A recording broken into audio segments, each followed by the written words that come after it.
स्वागत है आपका आपके अपने YouTube चैनल कलाम एकेडमी जीन में। आज हम कर रहे हैं वाक्य के भेद।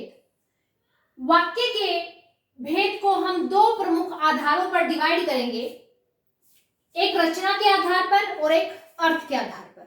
ठीक है, अब रचना के आधार पर जब वाक्य को हम बांटेंगे तो रचना के आधार पर हम वाक्य को तीन भागों में बांटेंगे, सरल वाक्य, संयुक्त वाक्य और मिश्रित वाक्य। देखिए यहां से क्वेश्चन आपको भी पता है कि कोई भी कॉम्पिटिटिव एग्जाम है, क्वेश्चन यहां से आना 100% श्योर है।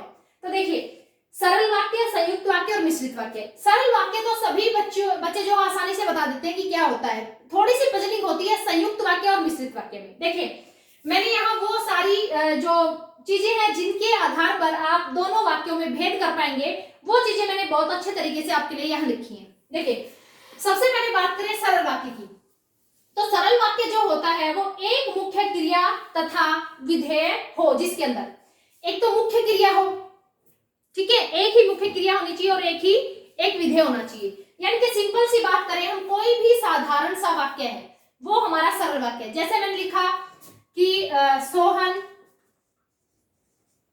पुस्तक पढ़ता है,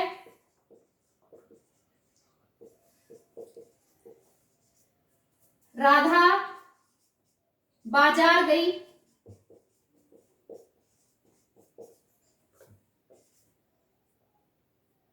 राम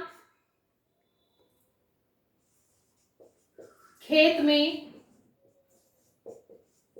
हल चला रहा है। देखिए भाई, मतलब सरल जो वाक्य होगा उसमें किसी भी प्रकार का कोई भी जो वाक्य है वो एक दूसरे पर डिपेंड नहीं होगा, ना ही किसी भी प्रकार के समुच्चय बोधक शब्दों से वो जुड़ा होगा। ठीक है, सिंपल सीधी सी कोई बात है वो कही गई होगी, किसी भी प्रकार का बीच में और, किंतु, परंतु, अन्यथा शब्दों का प्रयोग नहीं किया जाएगा। तो सिंपल सी बात है सरल वाक्य। और सरल वाक्य देखो पेपर में पूछा भी नहीं जाता, पेपर में पूछा जाएगा आपको कंफ्यूज करने के लिए संयुक्त वाक्य और मिश्रित वाक्य।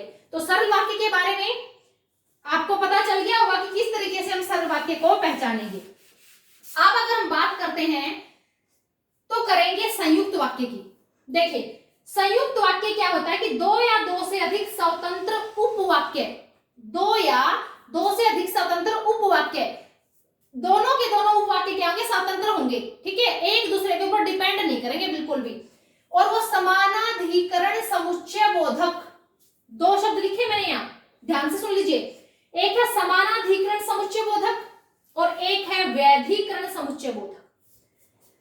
अब समानाधिकरण का मतलब क्या है, जो समानता और, तथा, परंतु, किंतु, लेकिन, अथवा, या इसमें आप अन्यथा भी लिख सकते हो, अन्यथा। ठीक है, अगर ये शब्द कहीं भी आपको दिखे और वो वाक्य ऐसा हो कि जहां ये शब्द है उससे पहले एक उपवाक्य और उसके बाद में एक उपवाक्य हो, तो वो वाक्य आपका क्या होगा, संयुक्त वाक्य। इनको बोलते हैं समानाधिकरण समुच्चय बोधक। ठीक है, जैसे मैंने लिखा राम खेलता है और सोहन पढ़ता है। ठीक है भाई, अब देखिए यहां पर जो और शब्द है उसने दो वाक्यों को जोड़ दिया। क्या राम के खेलने का सोहन के पढ़ने पे कोई असर पड़ेगा? नहीं, बिल्कुल दोनों के दोनों जो वाक्य हैं, दोनों के दोनों जो उपवाक्य हैं वो एक दूसरे से पूरी तरह से स्वतंत्र हैं। राम खेलता है और सोहन पढ़ता है। वह बाजार गया और आम खरीद के लाया। ठीक है, वह बाजार गया और आम खरीद के लेके आया। ठीक है, अगर मैं बोलूं यहाँ पे वह मेहनत करता है किंतु मैंने लिखा, मान लो राम मेहनत करता है किंतु उसका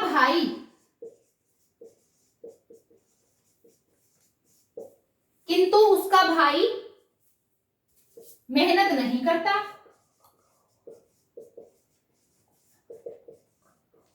या ऐसे लिखूं कि राम मेहनत करता है किंतु उसका भाई शरारत करता है। क्लियर? अब देखिए राम मेहनत करता है पूरी तरह से क्या है, पूरी तरह से अपना एक ये वाक्य है पूरी अपनी बात कह रहा है कि राम मेहनत करता है। उसके बाद लिखूं, ये भी पूरा उपवाक्य है, इसमें भी किसी भी प्रकार की हमें ये नहीं दिखाई दे रहा कि इस वाक्य में हमें किसी चीज की कमी है। उसका भाई मेहनत नहीं करता, ठीक है। अब देखिए किंतु से जुड़ गए। अब यहां पे ये जो शब्द है ये ध्यान में रख लीजिए बस, क्या क्या, और, तथा, परंतु, किंतु, लेकिन, अथवा या अन्यथा, ठीक है। उसके बाद हम बात करें कि उसके बाद हम बात करते हैं मिश्रित वाक्य की। देखिए भाई, एक से अधिक उपवाक्य, एक से अधिक उपवाक्य व्याधिकरण समुच्चय बोधक से जुड़े हैं। अब देखिए व्याधिकरण समुच्चय बोधक का मतलब यहाँ पे क्या है कि एक से अधिक उपवाक्य होंगे और जो वाक्य है वो दूसरे पर डिपेंड करेगा, दूसरा जो वाक्य है उसको प्रभावित करेगा, कि, क्योंकि, जो, जिसने, जहां, ठीक है। जैसे मैं लिखूं जिसकी लाठी उसकी भैंस,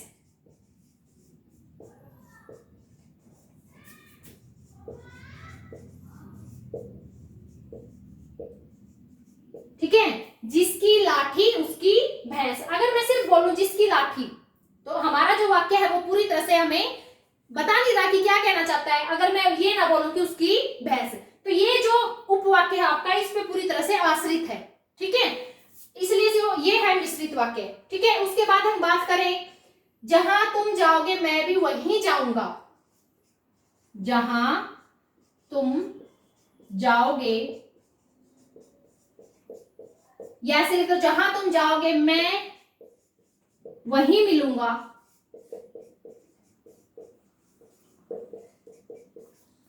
क्लियर।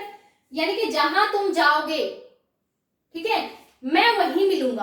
अब ये जो उपवाक्य है वो इस पे डिपेंड करता है कि जहां तुम जाओगे वहां मैं मिलूंगा, ठीक है। या हम ऐसे लिखें कि जो मेहनत करेगा सो पास होगा, ठीक है। या तुमने कहा था कि तुम मेरे साथ चलोगे, ठीक है। तुमने कहा था कि तुम मेरे साथ चलोगे, ठीक है। क्योंकि वाला अगर कोई भी एग्जांपल ले कि वह मेहनत करता या वह बाजार जाता क्योंकि उसके घर में सब्जी खत्म हो गई थी, वह बाजार जाता क्योंकि उसको बाजार से फल खरीद के लेके आने थे।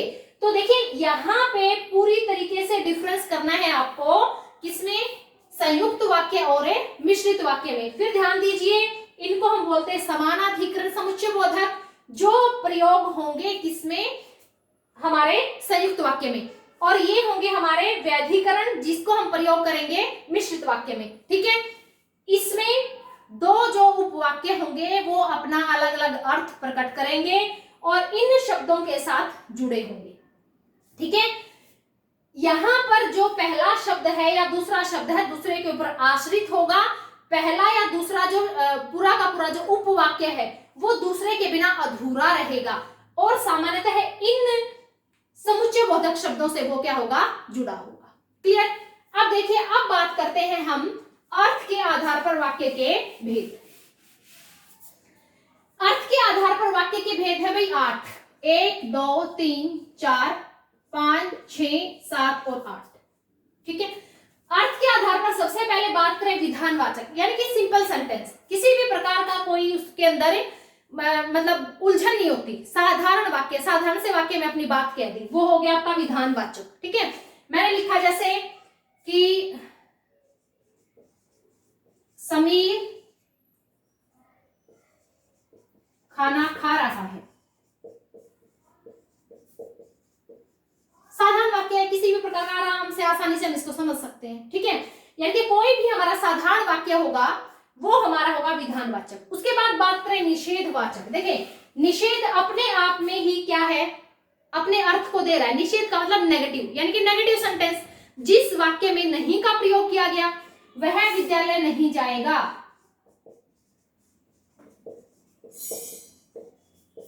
नहीं जाएगा, ठीक है।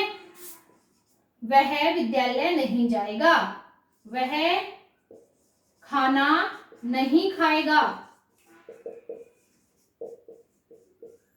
वह पुस्तक नहीं पढ़ेगा, वह नाच नहीं दिखाएगी। ठीक है, तो यानी कि निषेधवाचक वाक्य में जो भी वाक्य होगा पूर्णतः नकारात्मक होगा, नेगेटिव सेंटेंस होगा। क्लियर। उसके बाद बात करें प्रश्नवाचक। तो प्रश्नवाचक क्या होगा, अंत में आपको एक प्रश्नवाचक चिन्ह मिलेगा और कोई प्रश्न पूछा मिलेगा कि तुम्हारा क्या नाम है, क्या नाम है,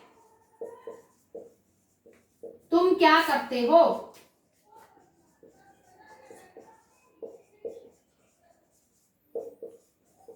तुम कहाँ रहते हो, तुम किस स्कूल में पढ़ते हो। यानी कि क्या पूछा जाएगा, कि प्रश्न पूछा जाएगा। उसके बाद बात करें भाई आज्ञावाचक। देखिए आज्ञावाचक जो वाक्य है उसमें मैंने देखो कई बार हम सोचते हैं कि कोई भी मान लो सेंटेंस जो है एग्जाम में आ गया, ठीक है, उसमें आ गया उपदेश या उसमें आ गई अनुमति या उसमें आ गई प्रार्थना, तो मतलब सोचेंगे कि भाई आज्ञावाचक वाक्य में तो सिर्फ आज्ञा दी जाती है। नहीं, आज्ञावाचक जो वाक्य होगा उसमें उपदेश भी दिया जाएगा, उसमें अनुमति भी होगी, उसमें आज्ञा भी होगी, उसमें प्रार्थना भी होगी। चारों के चारों देखिए, जैसे उपदेश की बात करें, पहला उपदेश, मुझे पानी दो,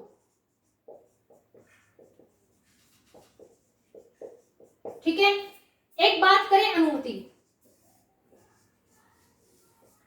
अनुमति मांग रहा है कि मान लो अनुमति मांग रहा है, उसमें मैं क्या करूं, मुझे एक दिन का अवकाश दे।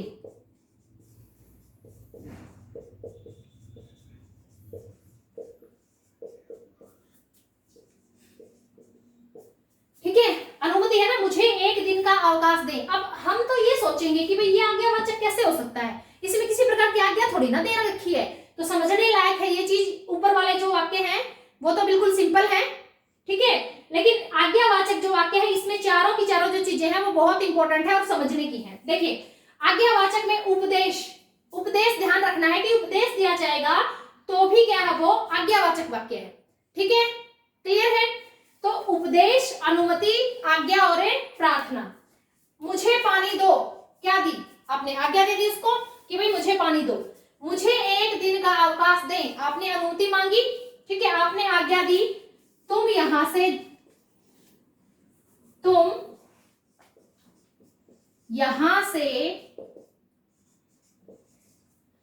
चले जाओ।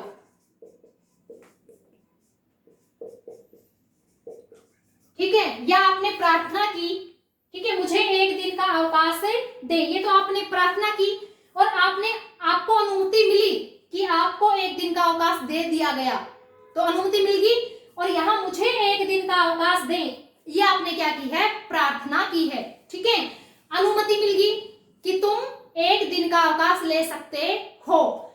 यहां किसी कार्य के लिए आपको उपदेश दिया गया है, अनुमति है या आज्ञा है या प्रार्थना है, आप किसी से अनुमति ले रहे हो, ठीक है, कि मैं अब जाऊं, मैं अब ये कार्य कर लूं, क्या मैं अंदर आके आपके साथ बैठ के बातें कर सकता हूं। तो ये क्या है, उपदेश, अनुमति, आज्ञा और प्रार्थना। तो ये चारों के चारों जो प्रकार हैं वो आज्ञावाचक वाक्य में आएंगे। ठीक है, उसके बाद बात करें संदेहवाचक। देखो जहां संदेह दिखाया जाए, संदेह प्रकट किया जाए कि शायद आज वर्षा हो जाए, शायद आज वर्षा हो जाए, शायद आज वो घर आ जाए, हो सकता है आज मैं आपसे मिलूं। ठीक है, यानी कि संदेह दिखाया जाएगा। ठीक है, संकेतवाचक, संकेत दिया जाए। संकेत का मतलब क्या है भाई, कि यदि तुम मेहनत करते, संकेत दिया जाएगा, यदि तुम मेहनत करते तो अवश्य सफल होते भाई, यदि तुम मेहनत करते तो अवश्य सफल होते, अवश्य सफल होते। तो आपको क्या दिया गया, संकेत दे दिया, अगर भाई मेहनत करते तो ही तो सफल होते ना, मेहनत तो की नहीं, पेपर कैसे क्लियर होगा। ठीक है, यदि तुम मेहनत करते तो अवश्य सफल होते, यदि तुम समय पर जाते तो अवश्य रेलगाड़ी को प्राप्त कर लेते, अवश्य रेलगाड़ी में बैठ के अपने गंतव्य स्थान तक पहुंच जाते। ठीक है, संकेत दिया गया है, यदि तुम अच्छा खाना खाते तो अच्छी सेहत बन पाती, है ना। अब देखिए इच्छावाचक, काश मैं राष्ट्रपति होता, काश मैं एवरेस्ट को छू पाता। ठीक है, तो इच्छा जाहिर की जाए यहाँ पे। ठीक है, आपकी जो भी इच्छा है, ठीक है, काश मैं जम्मू कश्मीर की सैर कर पाता। क्लियर, तो इसमें इच्छा जाहिर की जाएगी। उसके बाद बात करें विस्मयादि बोधक। देखो विस्मयादि बोधक में दो चीजें आपको याद रखनी है।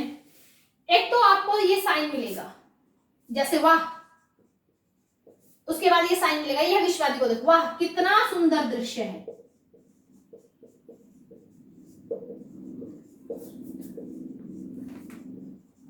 क्लियर, वाह कितना सुंदर दृश्य है, ओह भारतीय क्रिकेट टीम हार गई।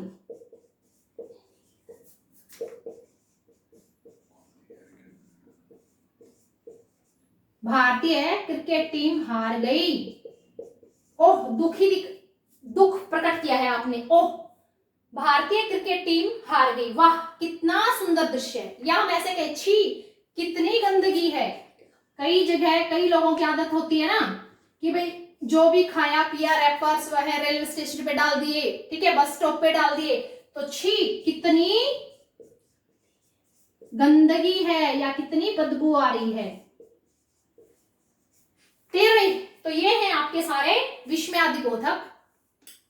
ये अर्थ के आधार पर हमने वाक्य का जो है वाक्य के 8 प्रकार हमने पढ़े विस्तार से। एक एक चीज विधानवाचक, निषेधवाचक, प्रश्नवाचक, आज्ञावाचक में बस याद रखना है। सबसे इंपॉर्टेंट यही है, उपदेश भी दिया जाएगा, आपने अनुमति ली है या आपको अनुमति मिली है, आपको आज्ञा दी है या आप किसी से आज्ञा पा रहे हैं या आपने किसी से प्रार्थना की है। ठीक है, ये चारों की चारों बातें आज्ञावाचक में, संदेहवाचक, संकेतवाचक, इच्छावाचक और विस्मयादि बोधक। ठीक है, तब देखिए एक बात और मैं यहां से छोटी सी क्लियर आपको करना चाहती हूं, संयुक्त वाक्य और मिश्रित वाक्य में, क्योंकि यहां से प्रश्न आना तो डेड श्योर है, आएगा ही आएगा, किसी भी कॉम्पिटिटिव एग्जाम में आएगा। तो आप सिर्फ इन शब्दों पे ध्यान दें, ज्यादा से ज्यादा आपको इन शब्दों पे ही ध्यान देना है। बस इन बातों का तो आपको पता चल ही गया कि संयुक्त वाक्य में दोनों के दोनों जो उपवाक्य होंगे वो स्वतंत्र होंगे, एक दूसरे के ऊपर किसी भी तरीके से डिपेंड नहीं होगा और उन दोनों का अपना एक अर्थ निकलेगा और इनसे जुड़ेंगे। ठीक है, इसमें जो वाक्य है थोड़ा बहुत या बहुत ज्यादा एक दूसरे पे डिपेंड करेगा। ठीक है, कि मतलब पहला जो सेंटेंस बोला गया, दूसरा जो बोला गया उपवाक्य, वो एक दूसरे से कहीं ना कहीं रिलेट करेंगे। ठीक है, इन चीजों को ध्यान में रखना। ठीक है, तो आप आज की क्लास के नोट्स बना लीजिए। Thank you for watching.